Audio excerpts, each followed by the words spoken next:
This is America in the Morning from Westwood One. Good morning, I'm John Trout. It's Monday, November 11th, 2024, Veterans Day. Here's what's coming up on America in the Morning.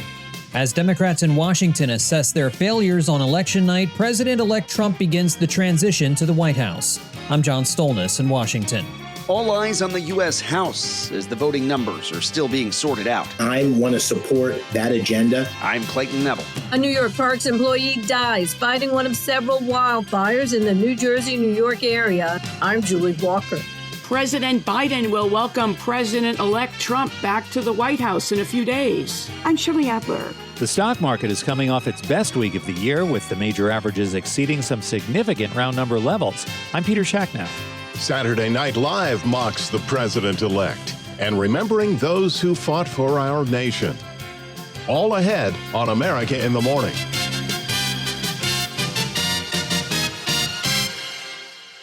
As Democrat infighting and self-analysis is gripping the party in the wake of Tuesday's landslide victory for Donald Trump, the former and future president is beginning to piece together who will be part of his next administration.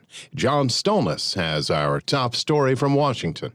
Over the weekend, the last of the 7 battleground states was called in Arizona, which also went to the president-elect, giving him a sweep of all 7 and a final electoral college victory of 312 to 226, the largest GOP electoral win in 36 years. Meanwhile, reports indicate Trump has offered the job of UN ambassador to New York Congresswoman Elise Stefanik. And while we wait for cabinet positions to be filled, on his Truth Social account, Trump said, former UN Ambassador Nikki Haley and his former Secretary of State Mike Pompeo will not be invited to join the Trump administration for a second time. On the Democratic side, lawmakers continue to soul search over their historic loss. Senator Bernie Sanders says while Kamala Harris did her very best to win the presidential election, he told NBC's Meet the Press, Democrats are not addressing the issues facing the working class in America. Bottom line, if you're an average working person out there, do you really think that the Democratic Party is going to the mats, taking on powerful special interests and fighting for you? I think the overwhelming answer is no. Biden and Harris officials have spent the last few days anonymously pointing fingers at each other in the press for the loss. Democratic Congressman Ro Khanna tells CBS's Face the Nation this was a winnable campaign for Harris. Even when he got out, Vice President Harris was 5 points up in some of the polls. Anyone who's saying now this was not a winnable campaign didn't say that back in August. The reason we didn't win ultimately is we didn't listen enough to people on the ground, people like Chris Deluzio, Pat Ryan, who were saying, talk about the economy, talk about people's economic struggles, convince people you have the better policies and better vision. Radio and podcast host Charlemagne the God, who interviewed Harris in the final week of the campaign, tells ABC's This Week Harris faced headwinds from the beginning. I think that she needs to get a lot more credit than she probably is going to get because the campaign was dead, literally. With Biden? Oh, yeah, the campaign was dead with Biden. I know people make a lot of jokes about the whole Weekend at Bernie's thing, and they would say things like, I would vote for Biden if he was a corpse. Well, he damn near was. John Stolnis, Washington. Nearly 1 week after last Tuesday's election, and there's more than a dozen congressional races that have yet to be called. The potential for complete Republican control in D.C. remains on the table as the majority in the House is still sorted out. Correspondent Clayton Neville is following that part of the story. With Republican President-elect Donald Trump returning to the White House in January and the GOP taking control of the Senate, all eyes are on the U.S. House of Representatives. In recent days, as totals came in Pennsylvania, Senator-elect Dave McCormick flipped the Keystone State, beating Democrat incumbent Bob Casey in a tight race. This election and the incredible mandate that President Trump has and the support I have is a recognition that we need to shake things up. McCormick spoke with Fox News. Thank you to the great people of Pennsylvania for giving me this opportunity. McCormick told Fox that he's following the path paved by Trump. President Trump laid out very specifically what he wanted to do. And I laid out my agenda as well, which was very much in line with his. So I want to support that agenda. We've got to bring this economy back in check for working families. It's destroying working families. A potential challenge expected in Pennsylvania and the same in Arizona, where Democrat Ruben Gallego is projected to beat Republican Kari Lake in the race to replace independent Senator Kyrsten Sinema. Lake has said recently that she would accept the election results, but her next move isn't clear yet. Meanwhile, in the House, GOP control still very much a reality as election results are finalized in the states.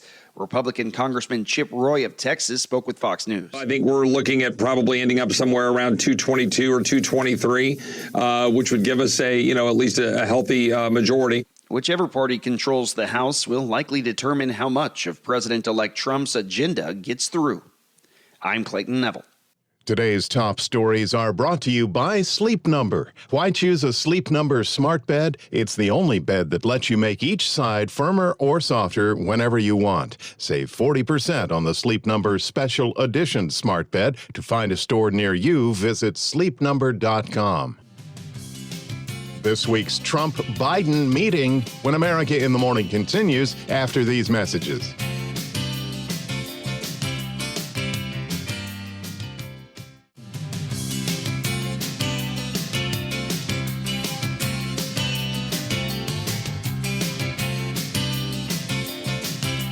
You're with America in the Morning. Thanks for listening. Beginning in the West, AccuWeather.com meteorologist LaTroy Thornton has the national forecast. For the western states, the next storm will mean a large area where there can be some active weather through the day today, making for less than ideal conditions for any Veterans Day services and events. West of the Cascades from Washington into Oregon, numerous showers look to be in store, with some steadier rain pushing into much of Northern California as well. This will mean localized street flooding and rather windy conditions as well along the coast. It will also be rather gusty in the mountainous terrain from the northern Sierra Nevada through the Washington Cascades, where precipitation can fall as snow instead as freezing levels lower through the day. There can also be some snow for the high ground of northeastern Oregon, Idaho, and far western Montana, with showers or some steady rain at times from eastern Washington through California's Central Valley. To the east of there, a vast swath of the nation from the interior west and four corners through the plains and even the Midwest has a dry Monday in store, with high pressure centered over Minnesota and the Colorado Rockies ensuring sun. The rest of the nation's wet weather will be focused largely over the northeast and the southeast, where several cities finally had long stretches of extremely dry conditions come to an end thanks to some much-needed rain Sunday night. While this rain will not be enough to end the drought, cities like New York had more than 1/100th of an inch of rain in a day for the first time in well over a month, providing at least some limited relief for a time. For today, steady rain ends in eastern Maine, with showers over Michigan, upstate New York, and northern New England, and showers and some thunderstorms from southern Louisiana through the Carolinas. In New Orleans, look for clouds and sun with some spotty thunderstorms and a high of 79. For Denver, watch for some slick spots on the roads early, with sunshine and a high getting up to 53. That's the nation's weather. I'm AccuWeather.com meteorologist LaTroy Thornton. Remember to follow us wherever you get your podcasts, Apple, Spotify, Amazon, and YouTube. Just search America in the Morning in your favorite listening app. I'm John Trout. Dozens of homes have been destroyed in California after the mountain fire north of Los Angeles forced the evacuation of over 14,000 people and burned more than 21,000 acres. On the East Coast, a series of wildfires have been burning in New Jersey and New York due to a worsening drought, and one of the fires has led to the death of an 18-year-old who was helping to fight an out-of-control blaze outside of New York City. Correspondent Julie Walker reports. A New York Parks employee dies fighting one of several wildfires in the New Jersey, New York area amid dry conditions that have prompted air quality warnings. Police say they're investigating the death of 18-year-old Dariel Vasquez, a Parks and Recreation aide killed Saturday in the Jennings Creek wildfire. Meanwhile, health advisories are out for both states for unhealthy air due to smoke from the fires. And in Ocean County, New Jersey, prosecutors charged a man with arson for allegedly starting a Jackson Township wildfire after magnesium shards from his shotgun ignited combustibles. The firing of this type of ammunition is prohibited. I'm Julie Walker. This Wednesday, a week and a day after the election, President-elect Donald Trump will meet with President Joe Biden at the White House. Correspondent Shelley Adler has that story. For over 200 years, America has carried on the greatest experiment in self-government in the history of the world. And that's not hyperbole, that's a fact. We're the people. The people vote and choose their own leaders, and they do it peacefully. And we're in a democracy. The will of the people always prevails. President Joe Biden extended the invitation in a congratulatory call with President-elect Trump. I assured him that I'd direct my entire administration to work with his team to ensure a peaceful and orderly transition. And that will begin this Wednesday when the two leaders meet in the Oval Office. While the post-election meeting is traditional, Trump did not host Biden for the get-together after the Republican lost the election in 2020. Campaigns are contests of competing visions. The country chooses one or the other. We accept the choice the country made. I've said many times, you can't love your country only when you win. You can't love your neighbor only when you agree. I'm Shirley Adler. The biggest online sales day of the year, when America in the Morning returns after these messages.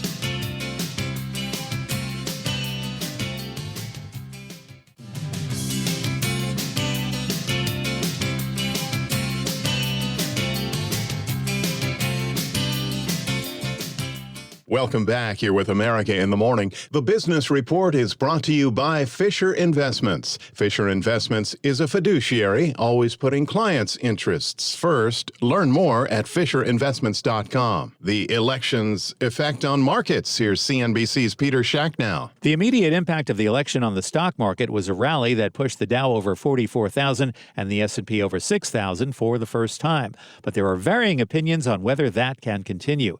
Fundstrat Chief Investment Officer Tom Lee is in the yes camp. I think it really does reflect a lot of money was taken out of the market because of the uncertainty around the election.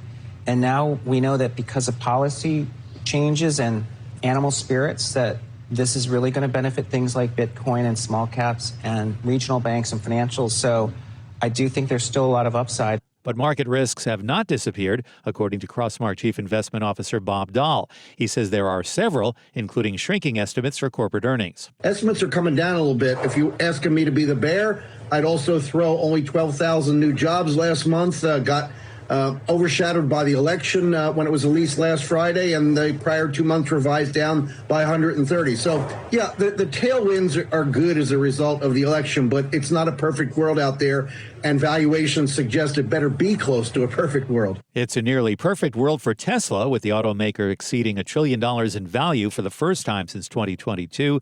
That comes on the idea that Elon Musk's companies will receive more favorable treatment from the incoming Trump administration. Investors were cautious in the days leading up to the vote. U.S. money market funds took in nearly $79 billion over a week's time. That is the most in 6 weeks. American Airlines has lost its appeal of a judge's decision that declared its Northeast partnership with JetBlue anti-competitive. The appeals court agreed with a lower court decision that said the partnership violated antitrust law. As the holiday season approaches, Walmart is offering independent drivers new holiday bonuses and financial incentives. As it ramps up its competition with Amazon, Walmart relies on a loosely organized network of thousands of freelance drivers. Consumer sentiment rose to a 7-month high in the University of Michigan's latest reading. The early November sentiment index came in at 73, 2 points above expectations. That survey, by the way, was completed before the presidential election.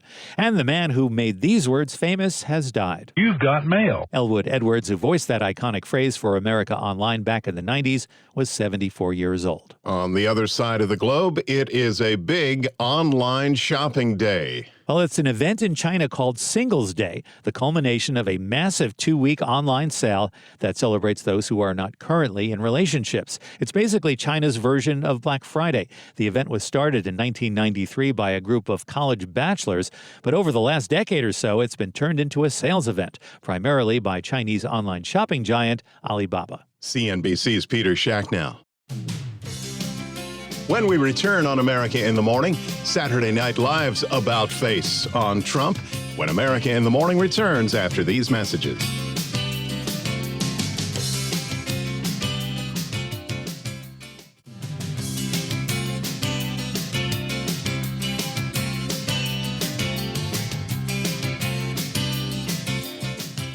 Welcome back. This is America in the Morning. Saturday Night Live has been taking jabs at both sides of the political aisle. This past weekend, no exception, but an about-face of sorts. When it comes to President-elect Trump, here's entertainment correspondent Margie Zaraletta. Saturday Night Live opened with the cast members, mostly women and minorities, talking about the election of Donald Trump in somber tones. Ego Wodem called the results shocking and even horrifying, and that there are no protections for those who speak out against Trump. Then Kenan Thompson said, "That is why we at SNL would like to say to Donald Trump, we have been with you all along." Bo and Yang said their support has never wavered, and Marcelo Hernandez said every person on the stage voted for him. The cast introduced a new character, Hot Jacked Trump. James Austin Johnson, who portrays Trump, says SNL will do a very flattering portrayal of Trump from now on. I'm Margie Zaraletta. Today is the day we remember those who fought for our nation. Fighting during World War I ended on November 11th, 1918, and that's why this day was chosen to remember and honor our veterans for their patriotism and love of country and for their sacrifices. The 11th day, the 11th hour. In November of 1919, President Woodrow Wilson proclaimed November 11th as the first commemoration of Armistice Day to mark the end of what was known as the War to End All Wars. In 1954, following World War II and the Korean War, Congress amended Armistice Day to become Veterans Day to honor veterans of all wars. We thank our American veterans for their amazing sacrifices, for your valor, and for defending our rights. America in the Morning for Monday, November 11th, 2024 is produced by Jeff McKay. Senior producer Kevin Delaney. I'm John Trout. This is Westwood One. This is America in the Morning from Westwood One. I'm John Trout. Coming up this half hour. Democrats say it's back to the drawing board. I'm Clayton Neville. President-elect Donald Trump has ambitious plans for his first day in office. I'm Jackie Quinn. A deadly mass shooting at Tuskegee University in Alabama over the weekend. I'm Pamela Furr. A FEMA firing leads to a House hearing. Prolonged missions in space can take a toll on your health. I'm Jennifer King. Buying tickets online? Now would be a good time to change your password. I'm tech correspondent Chuck Palm. The man behind the voice at AOL has died. You've got mail. I'm Ed Donahue. It's beginning to look a bit like Christmas over at Rockefeller Center in New York City. Julie Walker, New York. Back after these messages.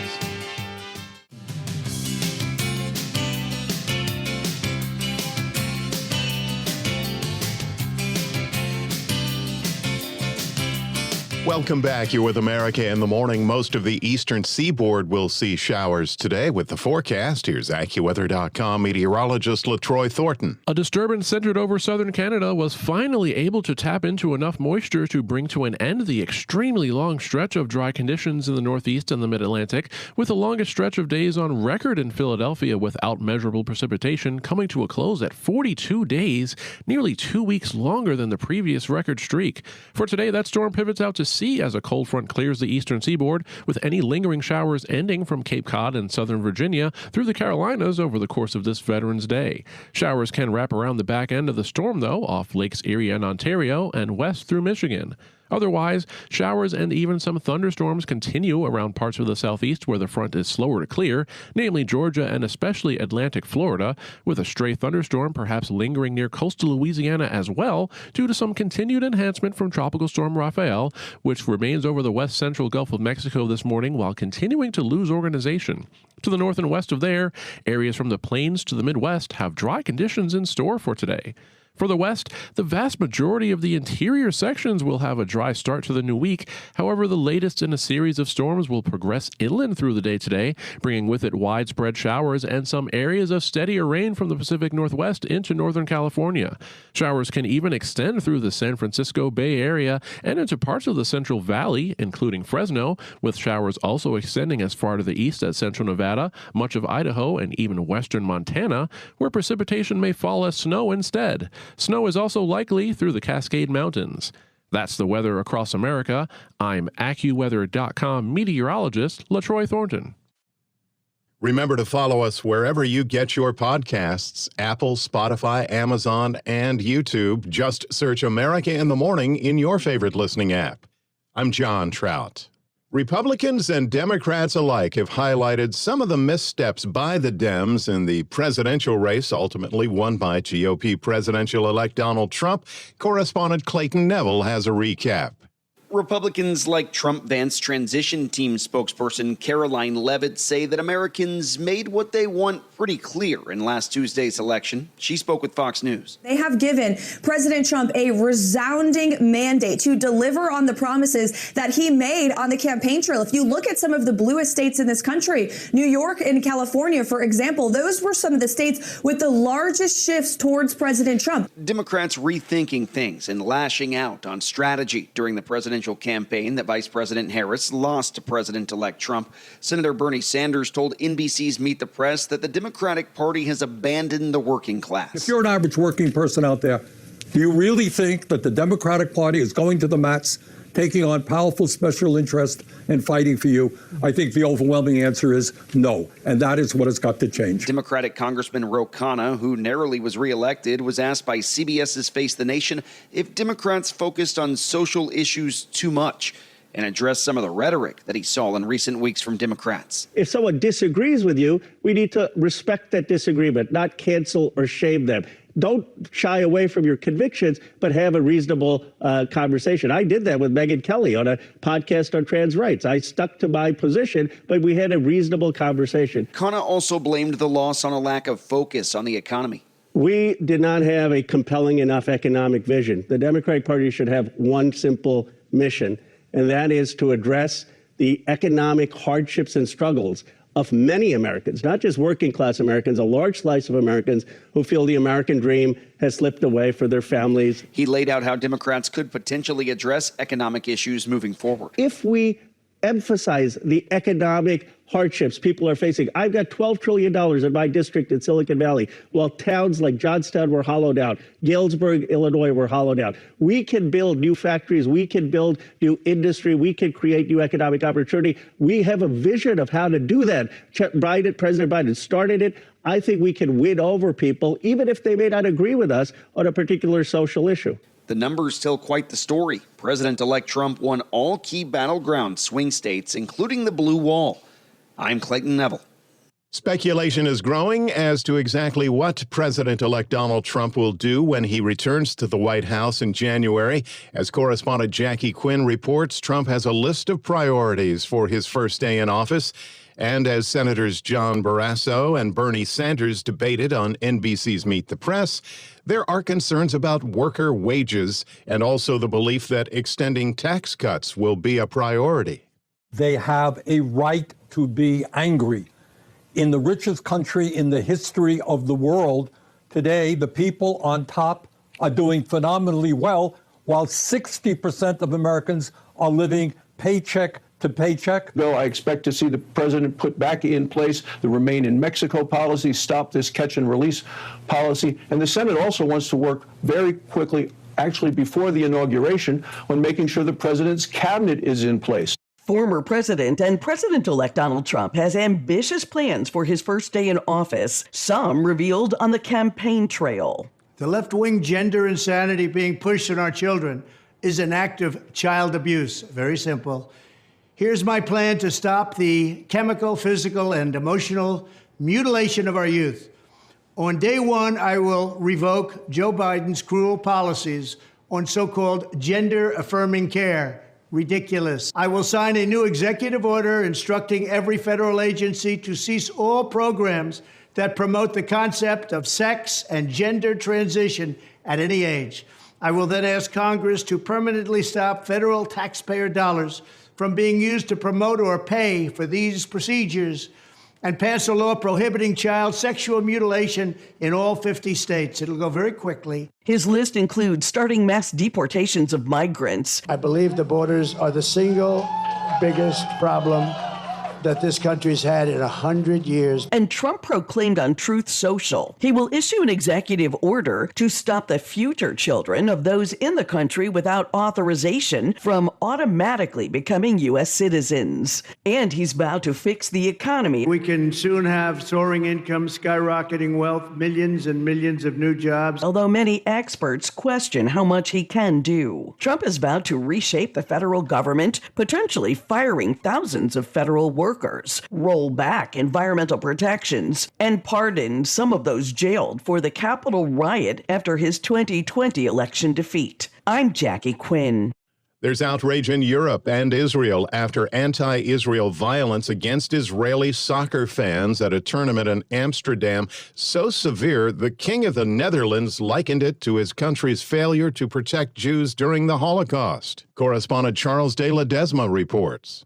Dutch Prime Minister Dick Schoof has cancelled his planned trip to the UN climate talks in Azerbaijan so he can stay in the Netherlands to deal with the fallout from assaults on fans of the Maccabi Tel Aviv soccer team in Amsterdam that authorities condemned as anti-Semitic. Schoof said Saturday in a message on X that the government will discuss the violence at a cabinet meeting on Monday, and he'll hold talks on tackling anti-Semitism on Tuesday. Police launched a large-scale probe after groups of youths conducted what Amsterdam's mayor called hit-and-run attacks on the Israeli fans. Earlier, video had showed some Maccabi fans chanting anti-Arab slogans in the streets before the game. I'm Charles de Ledesma. Among the stories we're following next, huge problem at the largest online ticket booking company. When America in the Morning continues after these messages.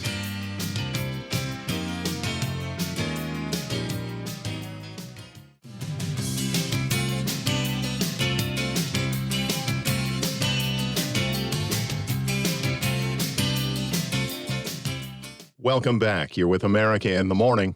I'm John Trout. One person is dead, 16 others shot during a mass shooting at Tuskegee University in Alabama. More on the story from Pamela Furr. Police say they have one person in custody after a shooting early Sunday during homecoming weekend. 25-year-old Jaquez Myrick of Montgomery was found after he left the scene of the campus shooting. He had a handgun fitted with a machine gun conversion device. Now, right now, he's looking at a federal charge of possession of a machine gun. No murder charges at this point or attempted murder. Meanwhile, 12 people were wounded by gunfire and 4 others sustained injuries not related to the gunshots. The man who was killed was an 18-year-old, but police do not believe he was a student at the university. The FBI is now involved in this investigation, as is the Bureau of Alcohol, Tobacco, Firearms, and Explosives. Sunday's shooting comes just over a year after 4 people were injured in a shooting at the university's student housing complex. All Monday classes have been canceled, and grief counselors are available in the university's chapel to help students who may need it. I'm Pamela Furr.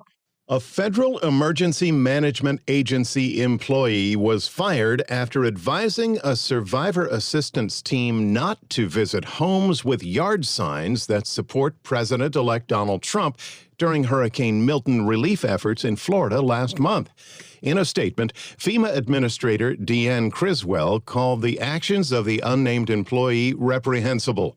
An outraged Congressman James Comer, the chairperson of the House Oversight and Accountability Committee, announced he sent the FEMA director a letter requesting she testify November 19th at a hearing to answer questions about the agency's response to Hurricane Helene and Milton. Florida Governor Ron DeSantis said he directed his state's Division of Emergency Management to launch its own investigation into what he said was, quote, the federal government's targeted discrimination of Floridians who support Donald Trump, end quote. America in the Morning continues. NASA astronauts are being tight-lipped about which one of them got sick after almost 8 months in space. Correspondent Jennifer King has a recap of the latest SpaceX mission. Prolonged missions in space can take a toll on your health, something 3 NASA astronauts talked about in their first news conference after almost 8 months aboard the International Space Station. Pilot Michael Barrett says he can feel the difference. There wasn't in a book I read, hey, you're going to space, it's going to be hard to sit on a hard chair. Mission specialist Jeanette Epps. Some of the muscle pains that you'll have because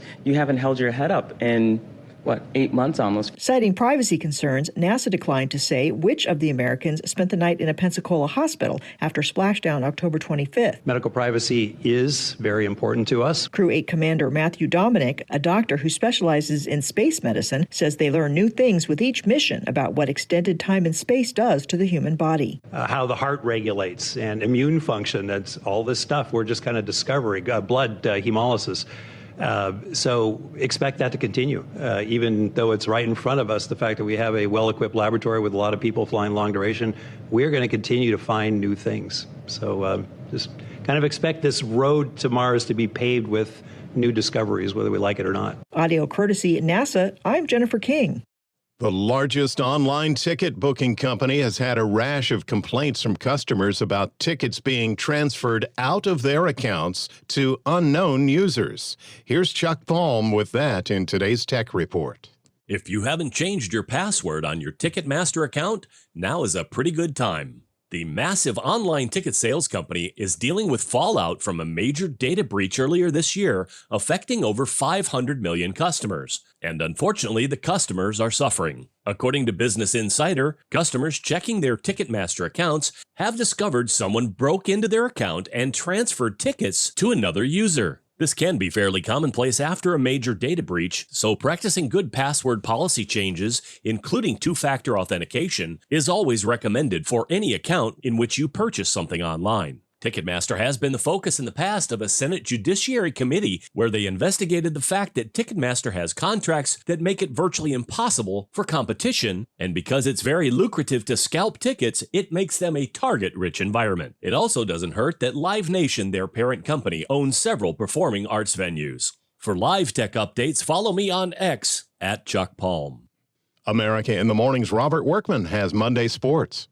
NFL Week 10 on Sunday, the Chiefs stay unbeaten, now 9-0 after a 16-14 win over the Broncos. Leo Chenal blocked a potential game-winning field goal on the game's last play. Good push by everybody, and, I got through. We've been talking about it for a while, won one of those, and, we did it in a big moment. Sunday night, the Lions beat the Texans 26-23 on a last-second 52-yard field goal by Jake Bates. Detroit 8-1. Jake Moody booted a 44-yarder at the gun to lift the 49ers over the Buccaneers. Another game-ending field goal in Munich as the Panthers tripped the Giants in overtime. Elsewhere, the Steelers clipped the Commanders in a battle of division leaders. Bills bumped the Colts. Buffalo has won 5 in a row, and so have the Eagles after routing the Cowboys. Jalen Hurts threw for 2 TDs and ran for 2 more. Saints stopped a 7-game skid with a win over the Falcons in Darren Rizzi's coaching debut. Victories for the Vikings, Chargers, Cardinals, and Patriots. Monday night, it's the Dolphins and the Rams in L.A. NBA, the Celtics got by the Bucks 113-107 despite 43 from Giannis Antetokounmpo. Nuggets nicked the Mavericks 122-120 despite 43 from Kyrie Irving. Nikola Jokic scored 37 and notched his 4th straight triple-double for Denver. Pacers outpaced the Knicks, a career-high 38 for Benedict Mathurin. Overtime success for the Kings and Sixers. Rockets, Magic, Heat, Warriors, Grizzlies, and Lakers win. NHL, the Sharks shut out the Devils 1-0. Nico Sturm had the only goal. Mackenzie Blackwood, 44 saves. Towards the way they're shooting and hope it hits you. Sometimes that happens, and then the other times you pick up sight line and just get a little piece on it. Blackhawks and Ducks were winners, and Joey Logano took the NASCAR final in Phoenix, winning his 3rd career championship. That's Monday Sports.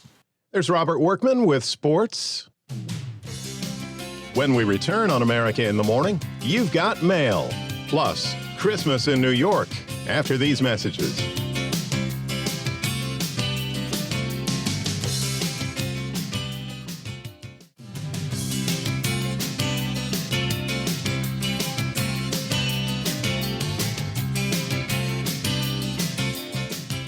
This is America in the Morning. You may not know the name Elwood Edwards, but if you received an email in the 1990s, you certainly know the voice. Correspondent Ed Donahue reports. Elwood Edwards made $200 from taping America Online Greetings in 1989, sitting on his living room couch. You've got mail. There were other greetings. File's done. Goodbye. You've got mail became a pop culture catchphrase. It was the title of a 1998 Tom Hanks Meg Ryan movie. Welcome. You've got mail. Edwards had worked in radio and TV. His second wife was a customer service rep for the internet provider that later became known as AOL. She heard the company was looking for someone to be the voice of its software and suggested him.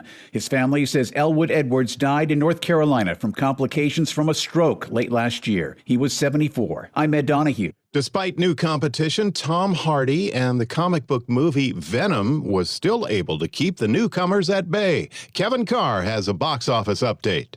The Venom threequel three-peated at the box office this weekend. Told you we could fly! Venom: The Last Dance dropped only 37% to make $16 million in its 3rd weekend.